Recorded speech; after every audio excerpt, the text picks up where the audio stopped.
The Notebook in the Attic. Part 1. The Attic Door.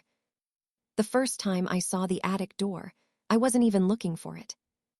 It was one of those gray autumn afternoons when the sky feels heavy with unshed rain, and the silence of an old house wraps itself around you like a blanket you can't quite shake off. I had just moved into my grandmother's house, a weathered two-story home that smelled faintly of lavender and old wood, the kind of place where time seemed reluctant to move forward. She had passed away 3 months earlier, and though the house had stood empty since then, stepping inside felt like opening a sealed jar of memories. The air carried whispers of a life I only half knew. The tick of the grandfather clock in the hall, the faint creak of the floorboards as though her footsteps still lingered, and in the hush of it all, a kind of expectation, as if the house itself had been waiting for me. I had always been close to my grandmother, but she was a woman of quiet dignity, someone who rarely spoke about the past.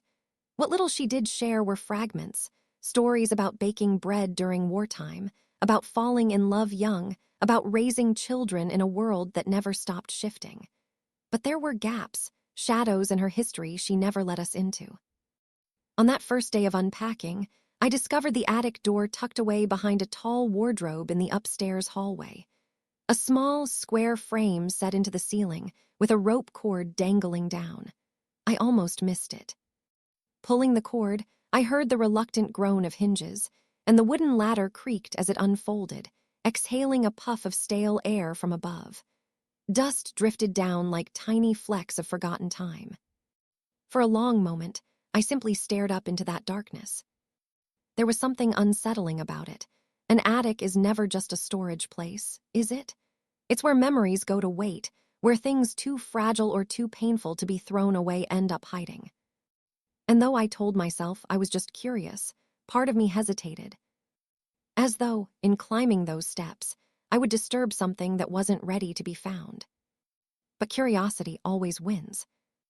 The attic was dim, with a single round window that let in a pale wash of light. The air smelled of mothballs, old paper, and cedar. Boxes were stacked in neat, almost obsessive rows, each labeled in my grandmother's elegant handwriting. Winter clothes, Christmas ornaments, kitchenware. I moved slowly, tracing my fingers over old trunks and dust-coated picture frames, until something caught my eye. In the far corner, half hidden beneath a folded quilt, sat a small wooden chest. Unlike the other items, this one wasn't labeled. Its brass lock was tarnished with age, but not locked, just loosely latched, as if waiting for someone to open it. I knelt down, my knees pressing into the wooden floor, and with a breath I didn't know I was holding, I flipped the latch. Inside lay a stack of yellowed papers, tied with a faded ribbon. On top of them rested a notebook, a simple leather-bound journal, its cover cracked with time, its edges softened by use. I reached for it slowly, reverently, like I was touching something alive. The moment I opened it, I realized it wasn't my grandmother's handwriting. The ink was darker, the script more urgent, written in a hand I didn't recognize. The first page began with a date, May 14, 1942, and beneath it, in bold strokes, a name. This is the notebook of Anna K. I froze. My grandmother's name had been Alina. Who was Anna? And why was her notebook hidden here, in our family attic? Part 2, Anna's voice. That night, long after the house had gone quiet, I sat at the old oak desk in my grandmother's bedroom, a single lamp casting a circle of light over the open pages. The ink had faded in places, but the words still carried weight, as though they had been waiting decades to be read.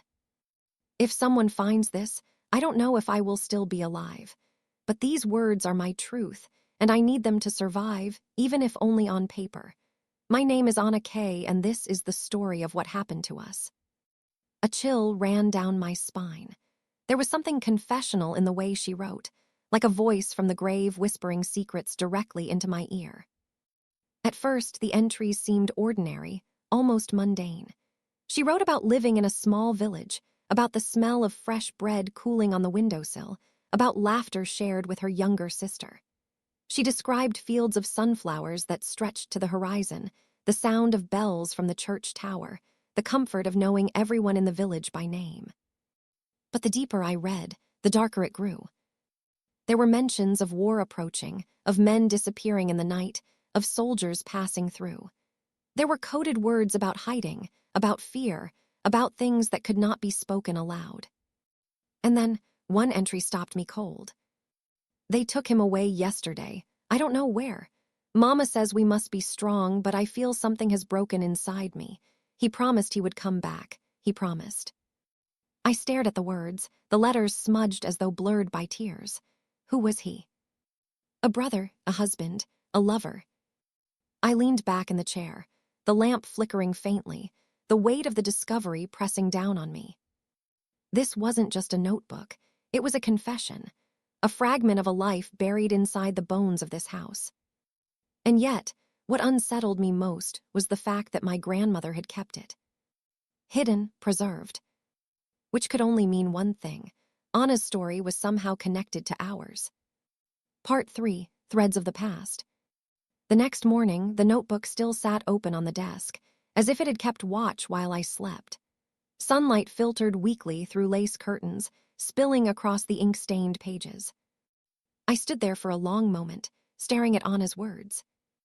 They carried a kind of intimacy that made me feel intrusive, as though I was trespassing inside a soul that never intended to be exposed. And yet, I couldn't turn away. I brewed coffee, the rich smell grounding me, and carried the cup back upstairs before opening to the next entry. June 2, 1942. He has been gone for weeks. The village is not the same without his laughter. I walk past the mill where we used to meet, and the silence is heavier than stone. Mama tells me not to ask questions, not to say his name aloud. But how can I not? Every corner of this town has his shadow. The he again. I sipped my coffee slowly, imagining Anna packing the same kind of wooden floors I now stood on, heart knotted with worry. Whoever this man was, his absence seemed to anchor her entire world. The entries unfolded in fragments, snatches of conversation overheard, glimpses of soldiers passing through, the sudden chill of silence that fell over their village. I began to see her not as ink on paper, but as a girl with a face, a voice, a life caught in the merciless gears of history. But then, one sentence made my stomach tighten. Alina doesn't understand. She still laughs, still believes everything will be fine. I envy her. She doesn't know yet how quickly the ground can be ripped from beneath us. I froze. Alina. My grandmother's name. I traced the letters with my fingertip, my pulse quickening. Could it be the same Alina? My grandmother as a girl, preserved in someone else's story. The thought unsettled me more than I could explain. If Anna was writing about my grandmother, why had she never mentioned her? Why had this notebook been hidden so carefully away? I turned the page with trembling hands. July 18, 1942. Tonight we heard whispers that they will come for us. Not just the men, families, children. They say we must pack quickly, quietly. But how does one pack a life? Mama told Alina to take only what she can carry. She cried. She still thinks she'll return for the rest tomorrow. I don't have the heart to tell her the truth. I pressed my palm against the desk. The words seemed to vibrate under my skin. This wasn't just a diary. It was a testimony. And if what Anna feared was true, then her voice was one of countless others swallowed by a chapter of history too many prefer not to remember. But what puzzled me most was Alina, my grandmother. She had lived clearly, survived. She had gone on to build a life, a family, a home. But why had she never spoken about Anna? The question gnawed at me. The photograph. That evening, after hours lost in the pages, I went back up to the attic. Dust motes swirled like tiny galaxies in the fading light. I rummaged through boxes, driven by an urgency I couldn't explain. It was in an old envelope, tucked inside a cracked photo album, that I found it. A photograph. Sepia-toned, edges curled with age. Two girls stood side by side in front of a field of sunflowers. One of them was unmistakably my grandmother, her dark hair braided over one shoulder, her smile hesitant but warm. Beside her stood another girl, slightly taller, with sharper features and a gaze that seemed to pierce straight through the lens. On the back in faded ink were two names, Elena and Anna, 1941. I sank onto a stack of boxes, the photo trembling in my hand. So it was true. Anna and Elena weren't strangers, they were sisters. My grandmother had a sister she had never spoken of. And suddenly, the weight of silence in this house made sense. It wasn't just the quiet of absence, it was the hush of secrets buried too deep to unearth. That night, I couldn't stop reading. The notebook felt alive in my hands, each page more urgent than the last. August 3, 1942. They came at dawn, soldiers banging on doors, shouting names. Mama clutched Elena's hand so tightly I thought her bones might break. They gave us 5 minutes. 5 minutes to leave behind everything we had ever known. I tucked this notebook beneath my dress. If they take my voice, at least these words will remain. My throat tightened. I could hear the echo of boots on cobblestones, the hurried whispers, the silent tears of children clutching at their mothers' skirts. I shut the notebook gently, unable to take more for the night. The silence in the room pressed heavy against me. But even as I lay in bed, eyes closed, I could hear her voice, the scratch of her pen, the urgency of her words. And I knew one thing for certain. Anna's story was not finished. And somehow, it had found its way to me, waiting across decades, demanding to be told. Part 4, Shadows of 1942. The next morning, I carried the notebook downstairs with me, unable to let it out of sight.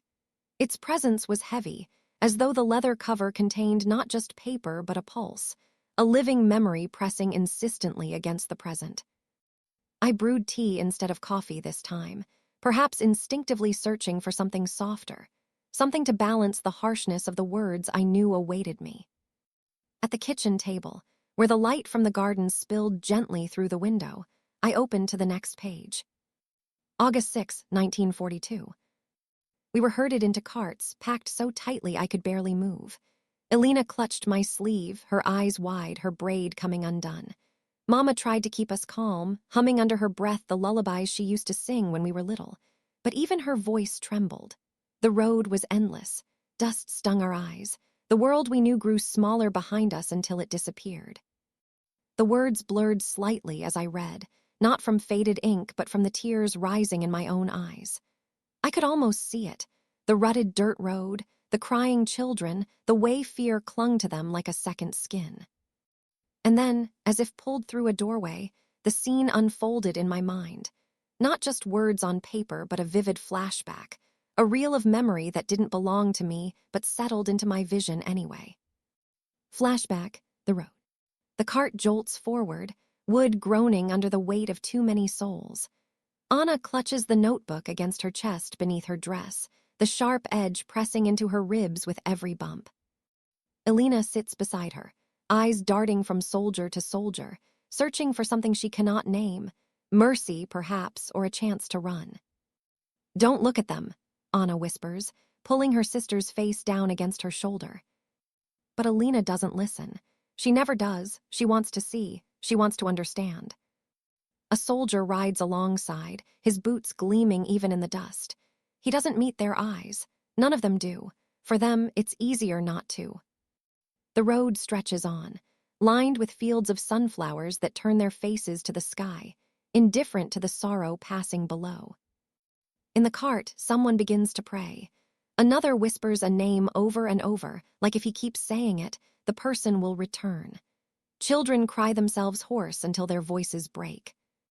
Anna closes her eyes and breathes in the familiar scent of her sister's hair, smoke, and sunlight, and home. She memorizes it, fearing it will soon be all she has left.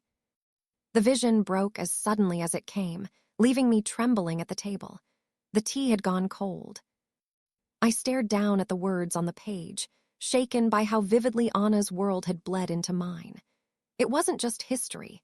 It was alive, insistent, pressing itself against me until I could no longer tell where her memories ended and my imagination began. The camp. The next entries grew darker still. August 12, 1942.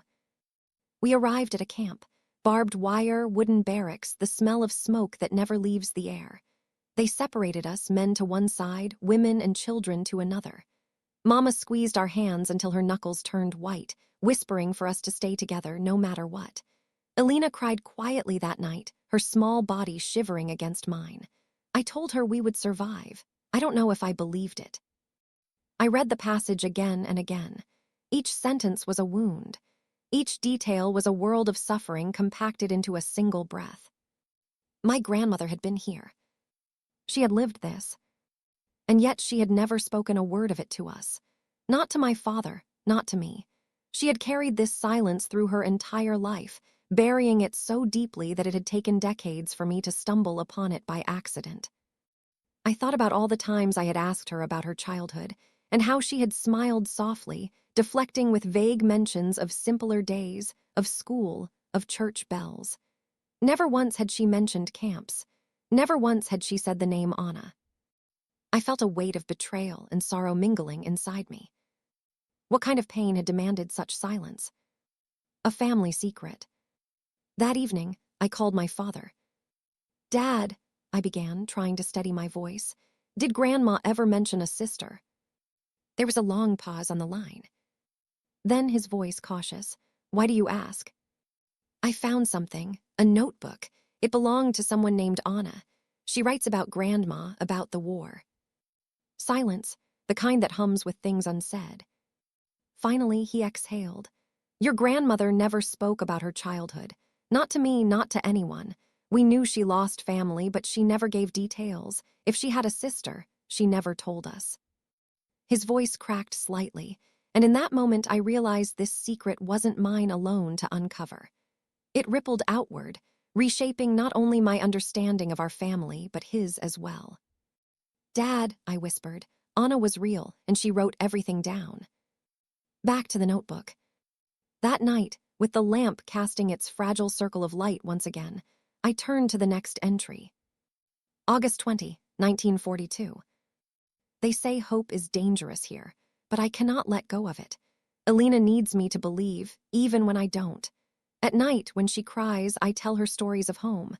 I tell her we will see the sunflowers again. I don't know if it's a lie, but if lies are all we have, then I will give her as many as she needs. I closed my eyes, the words echoing in my mind. Anna wasn't just surviving for herself. She was surviving for Alina, for my grandmother. And if not for Anna, perhaps I wouldn't even be here to read these words at all. Part 5, The Unthinkable. The notebook had become my compass, each entry pulling me deeper into Anna's world. I read slowly now, savoring and fearing every sentence, because each one felt like a step closer to an inevitable heartbreak. September 2, 1942. They chose names today. Men with clipboards walked down the rows, pointing. Left, right. Alina clung to my hand, her nails biting into my skin. Mama whispered for us to stay silent, to keep our eyes down. When they reached us, the soldier barely looked at me. He pointed left for me, right for Alina. Mama screamed. I tried to hold on to her, but another soldier pried her from me. I will never forget the sound she made as they dragged her away. I had to stop reading. My hand covered my mouth, a wave of nausea rising in me. Alina, my grandmother. Separated, taken away. And Anna, left behind. I sat there in the dim light, my pulse hammering in my ears. If this was true, then my grandmother had survived something I could barely imagine. But why hadn't she ever told us about Anna? Why had she erased her completely?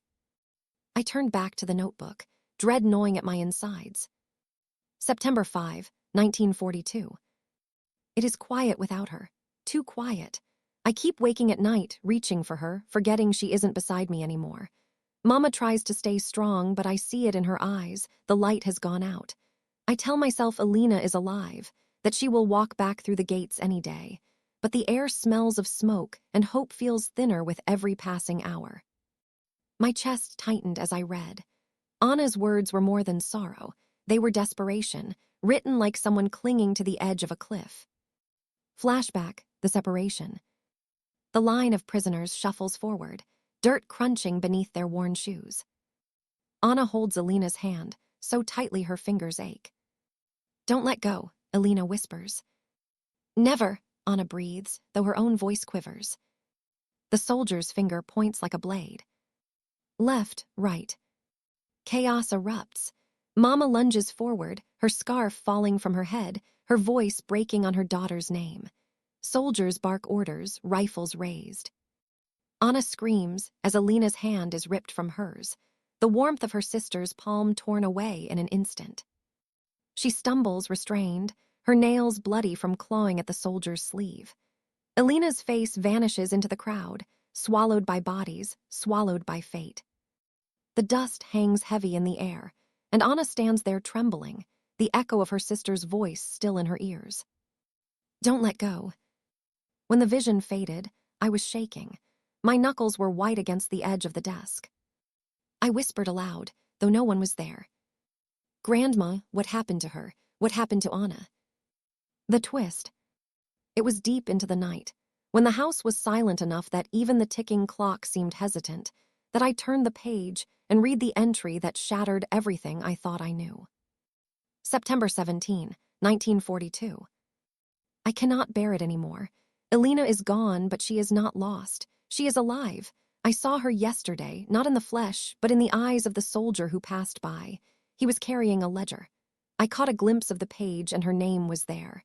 Alina K. moved to another camp, still alive. I clung to that single word like a prayer. Alive. I exhaled, my body sagging with relief. Alive. But the entry continued. Mama says I must not tell anyone. She says if people know she is alive, they might use it against us. She made me swear to keep the secret, to never speak her name again. If silence is the price of her survival, then silence it will be. I froze. The secret. It wasn't that Anna had been forgotten. It was that she had been erased deliberately. Protected. Hidden beneath silence so thick it had seeped into the bones of our family for generations. And then the most haunting line of all. If she lives, then let the world believe I never did. I stared at the words until the ink seemed to blur. Anna had chosen, consciously chosen, to be forgotten so that Alina could survive. My grandmother hadn't erased her. Anna had erased herself. The weight of silence. I closed the notebook gently, my hands trembling. For a long time, I just sat there in the quiet, listening to the old house breathe around me. The revelation pressed heavy on my chest. How do you carry a truth like this? How do you live your whole life with the knowledge that your existence is built on the sacrifice of someone else's silence? I thought of my grandmother then, not as the strong, smiling woman I had known, but as the frightened girl ripped from her sister's hand, carrying that scar silently for the rest of her life. The pieces began to fall into place. Her refusal to talk about the past, the way she would sometimes stare out the window, lost in thought, as if listening to someone I couldn't hear. The way she always kept a vase of sunflowers in the kitchen, even in winter. They weren't just flowers. They were memory. They were Anna. A choice. I sat there until dawn crept in through the curtains, painting the room in pale gold. Anna's words echoed in me. If she lives, then let the world believe I never did. But here I was, holding proof that she had lived, that she had loved, that she had fought for her sister with every fiber of her being. And for the first time, I realized I had a choice. I could honor her silence, or I could break it. Part 6, the last pages. The dawn light made the house feel softer, but the weight of what I'd read lingered like a storm cloud just beyond the horizon. I sat at the kitchen table, the notebook open before me, untouched for hours. I couldn't bring myself to turn the page. It felt like betrayal, like pushing Anna further into a fate I wasn't ready to face. And yet, how could I stop now? With trembling hands, I finally let my fingers slip across the edge of the page and turned it. October 2, 1942. It has been weeks since they took Alina. Mama grows weaker each day. She barely eats. She barely speaks. I tell her that Alina is alive, that we must hold on, but she only looks at me with hollow eyes. Sometimes I wonder if it is crueler to give hope than to let it die. But I cannot let go. If I stop believing, then what is left?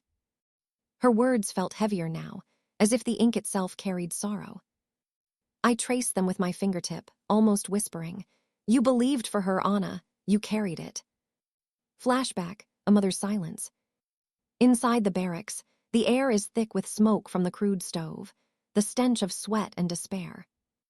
Anna sits beside her mother, who stares at the dirt floor with eyes that no longer see. Her hands, once nimble in the kitchen, now tremble as they clutch a scrap of fabric torn from Alina's dress. "Mama," Anna whispers. "She's alive, I swear it." But her mother doesn't respond. Her lips move silently, perhaps in prayer, perhaps in nothing at all. Anna presses her forehead to her mother's arm, her voice breaking. "I'll keep her alive. I promise, if only in words." I swallowed hard, forcing myself back to the notebook. October 19, 1942. Mama is gone. She slipped away in the night as though she couldn't wait any longer. I held her hand until it grew cold. They took her body away before sunrise. I don't know how to feel. Numb mostly.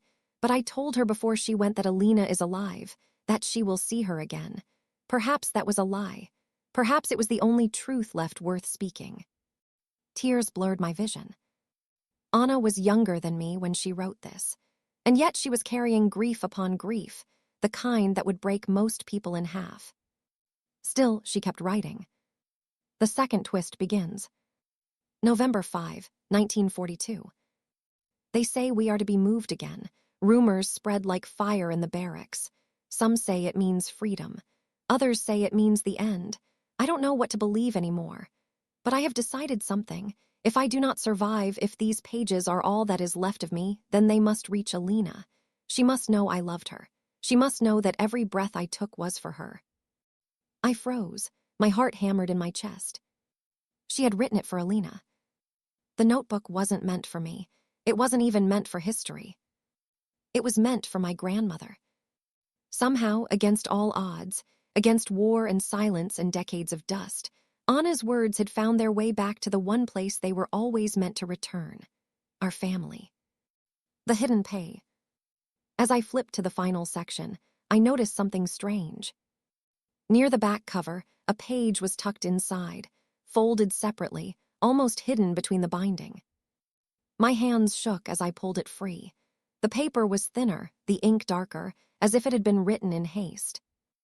November 12, 1942. If someone finds this, know that I am not afraid. My fear burned away the moment they took her hand from mine. I live only in memory now and in the hope that Alina will walk free. If you read this, Alina, live, for me, for us both, do not waste the life I could not have. And if silence is the only way to keep me safe inside you, then let it be so. But know this, you were never alone, not for one breath. The words blurred as tears fell onto the page. It was her farewell. Present day. I sat there in the stillness of the kitchen, the notebook open, the hidden page trembling in my hands. Anna's voice filled the silence, echoing across 80 years, whispering through the walls of this house. She hadn't just given her silence, she had given her blessing. My grandmother hadn't erased her sister. She had honored her. She had kept the silence because it was the only way she knew how to keep Anna safe, safe from the cruelty of memory, safe from the piercing questions of a world that could never understand. But now, the silence was broken, and I was holding the pieces. A reckoning. That night I dreamed of sunflowers, fields of them, endless, golden, swaying in the wind, and two girls running through them, laughing, alive, hand in hand. When I woke, I knew. The silence could end with me. Anna's words weren't meant to be buried again. They were meant to be spoken, to live, to breathe, to remind us that even in the darkest corners of history, love refuses to be extinguished. Part 7, Breaking the Silence. The following evening, I invited my father over. He hesitated at first. He hadn't set foot in this house since the funeral. I could hear it in his voice, the unease of walking back into childhood memories he had carefully sealed away. But I insisted. "Dad, you need to see this." When he arrived, the house seemed to recognize him. The hallway creaked beneath his weight, the smell of lavender rising faintly as if stirred by old footsteps. He stood in the living room for a moment, staring at the photographs still hanging on the wall. My grandmother's smile gazed back at him from across decades. "She never changed a thing in here," he murmured. I led him to the kitchen, where the notebook lay on the table, waiting like a guest that had been too long ignored. "What's this?" he asked, his brow furrowed. "Her sister's words," I said softly. "Grandma's sister, Anna." He blinked. "She had a sister." I pushed the notebook toward him. "Read." A father's revelation.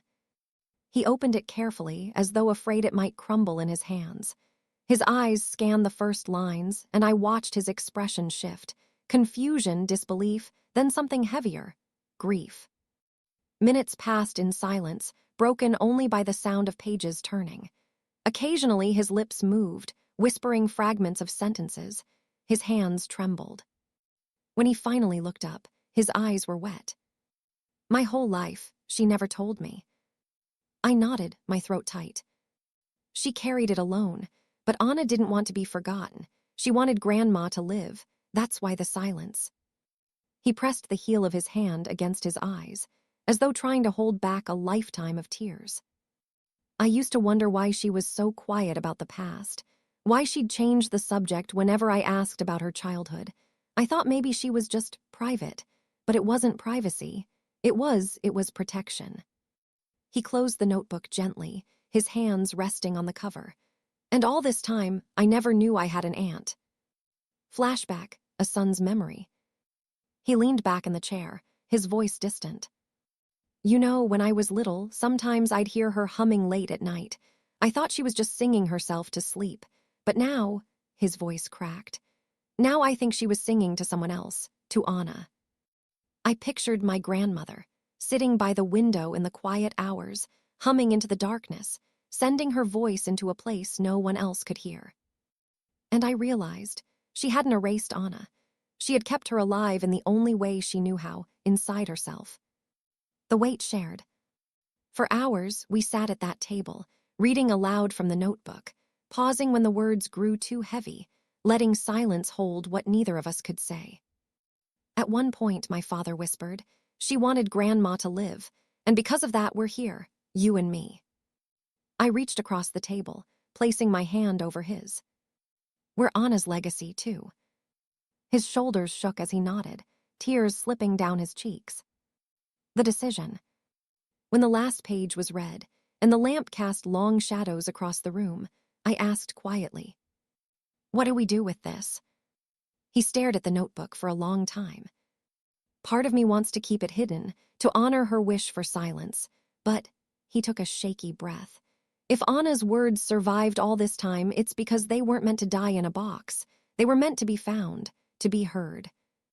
I felt a swell of certainty inside me. Yes, she deserves to be remembered, to be spoken. We sat there in the dim light, united in grief and in love, knowing the silence had ended. A candle in the window. Later that night, I lit a candle in the upstairs window. The flame flickered gently against the glass, casting light out into the darkness.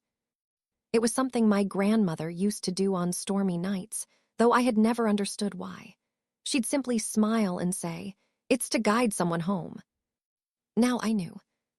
It was for Anna. The notebook lay beside me, open, the ink glistening faintly as if alive once more. And in that moment, the house felt lighter, as though it, too, had been waiting for this silence to break. Part 8, the story set free. The days that followed felt different. The house was no longer heavy with secrets. It was alive with a quiet kind of reverence. Every morning, I would find myself drawn to the notebook, rereading Anna's words as though they were freshly written. But the question lingered. Should the story remain ours, or should it be shared? My father wrestled with it silently. I saw him packing the yard, notebook in hand, staring at the horizon as though waiting for an answer. He was torn between loyalty to his mother's silence and loyalty to the truth that had finally been unearthed. One evening, he came to me with red-rimmed eyes and said simply, "We need to tell the family." The gathering. So, on a cool Sunday afternoon, we gathered everyone in the old living room. My cousins, my father's siblings, even the younger ones who had never stepped foot in this house before. The air was thick with curiosity. "What's this about?" someone asked. Dad looked at me, then at the faces turned toward him, and held up the notebook. "This," he said softly, "is a part of our family we never knew." He placed it on the table and began to read aloud. The reactions.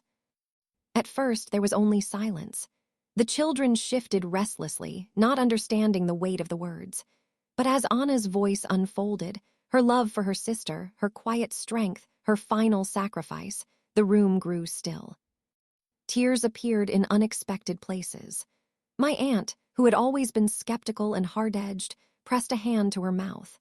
My cousin, barely out of his teens, wiped his eyes when Anna wrote about wanting her sister to chase joy without guilt. It was as though every line reached into the room and touched a hidden wound no one realized they carried. By the time Dad closed the notebook, no one spoke. The silence was not of confusion, but of awe. A family rewritten. Finally, my aunt whispered, "All these years, and she never told us." "She did," I said gently. "Not with words, with the way she lived, with the things she passed on." They looked around, as if the walls themselves were speaking. Photographs, heirlooms, even the scent of lavender lingering in the air. All of it suddenly seemed to carry Anna's unseen presence. Dad cleared his throat. "I think it's time we remember her properly, not as a secret but as family." Flashback, the photograph. That night, I went searching through an old trunk in the attic, desperate to put a face to Anna's words. After hours of dust and faded envelopes, I found it. A small, black-and-white photograph of two girls sitting side by side on the porch steps. One was unmistakably my grandmother, her eyes, her posture, the curve of her smile. The other girl, Anna. She was thinner, her smile faint, but her eyes were alive with a quiet fire. I held it to my chest, tears pricking my eyes. It wasn't just words anymore. She was real. The memorial. The family agreed to hold a small memorial, nothing extravagant, just a gathering by the old oak tree in the yard, where the sisters had once played. We framed Anna's photograph and set it beside Grandma's. Flowers were laid, candles lit. My father read Anna's final words aloud, his voice breaking on the last line. "Live for me, dear sister. Live for both of us." The wind stirred the branches above us, scattering petals across the ground like blessings. And for the first time, Anna was spoken of openly, not as a secret, but as someone who belonged. The ripple effect.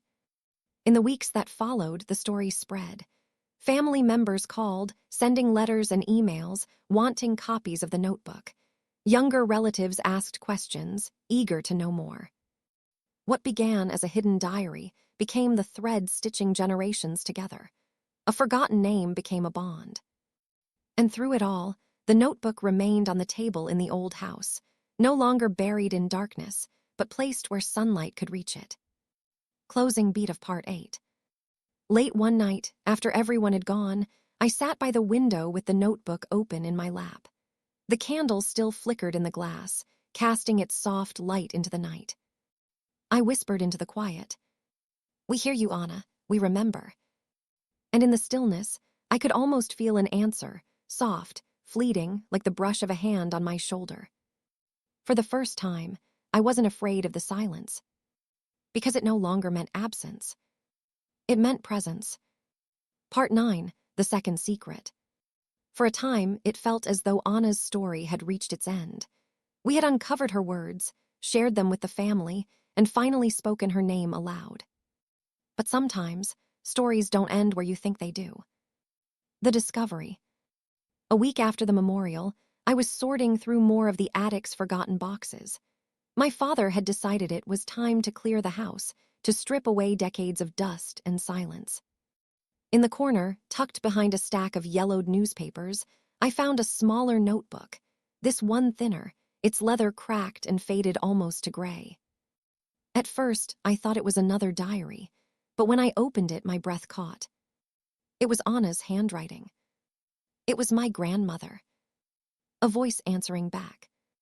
The entries began months after Anna's final words ended. The handwriting trembled on the page, uneven, as though every letter cost effort. She wrote of loss, of unbearable guilt, of nights spent sitting by the attic window waiting for a sound she would never hear again. But then, gradually, her tone shifted. She wrote to Anna. Page after page, the notebook became a conversation, a one-sided dialogue with her lost sister. She answered Anna's fears, confessed her own regrets, and promised to live fully, if only to keep Anna alive within her. And as I read, I realized something extraordinary. My grandmother had never truly kept Anna hidden. She had kept her close, carried her in silence, speaking to her in the privacy of these pages. The twist, but the final pages, revealed something none of us expected. My grandmother wrote about her decision to pursue her passion for teaching, despite society's disapproval at the time. She wrote about how every step she took, every risk, every leap of faith, she took with Anna's voice urging her on. And then came the line that stopped me cold. Anna, I named my first daughter after you. Not your name, but your spirit. I gave her the middle name Grace, because that's what you taught me to hold on to. Every time I looked at her, I remembered you. I stared at the page, my heart racing. Grace. That was my father's sister, my aunt. The one who had always seemed inexplicably close to Grandma, who bore a quiet strength none of us had fully understood. Anna had lived on, not just in silence, but in blood, in names, in the very identity of our family. The family's reaction. When I shared the second notebook with my father, he broke down completely.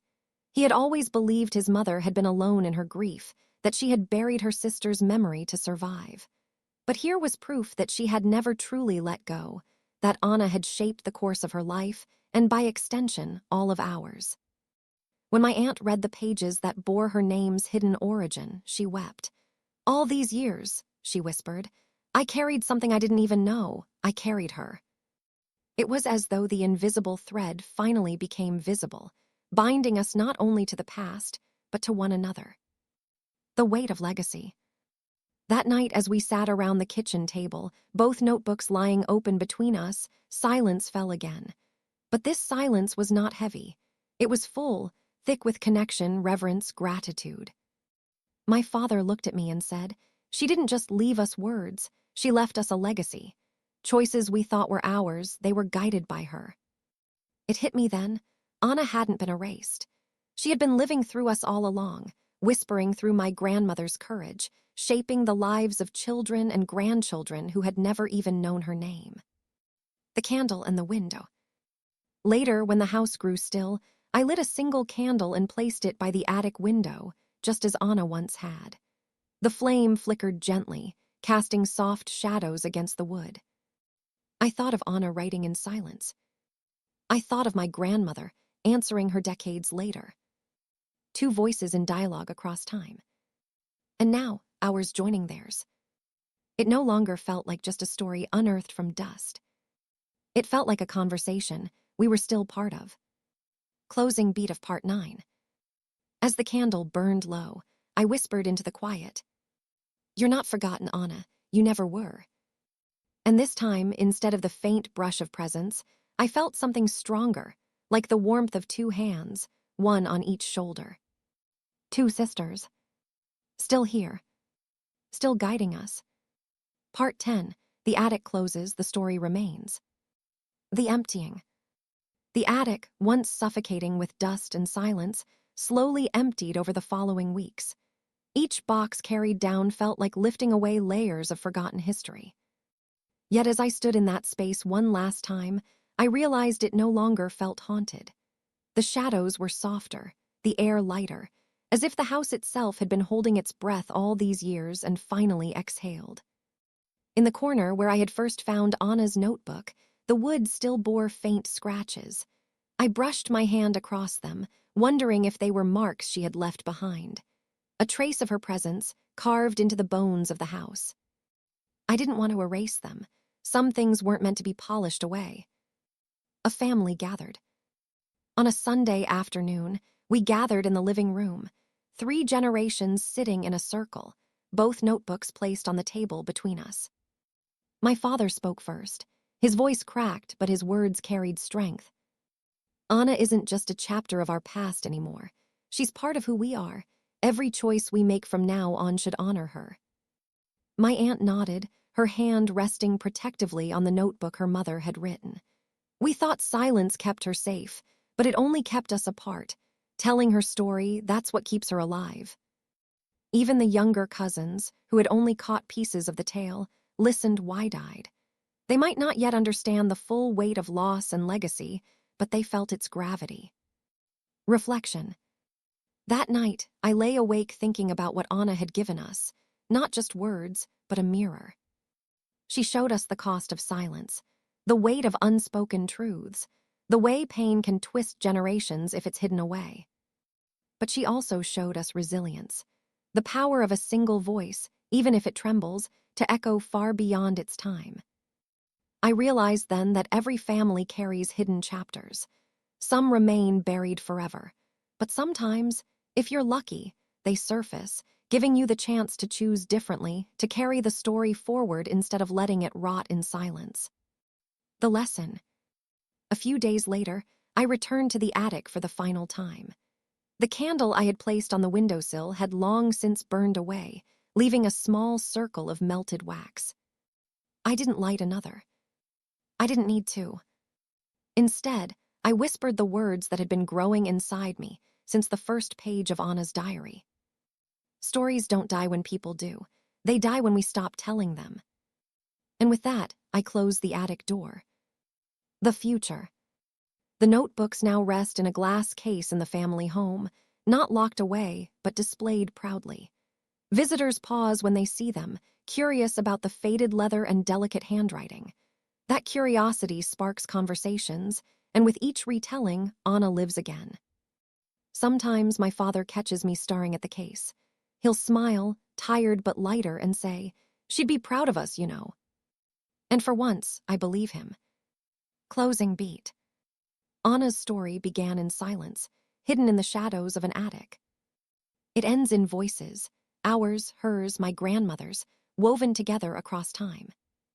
The attic may be empty now, but the story is full. And that, I've learned, is how you keep someone alive. Forever.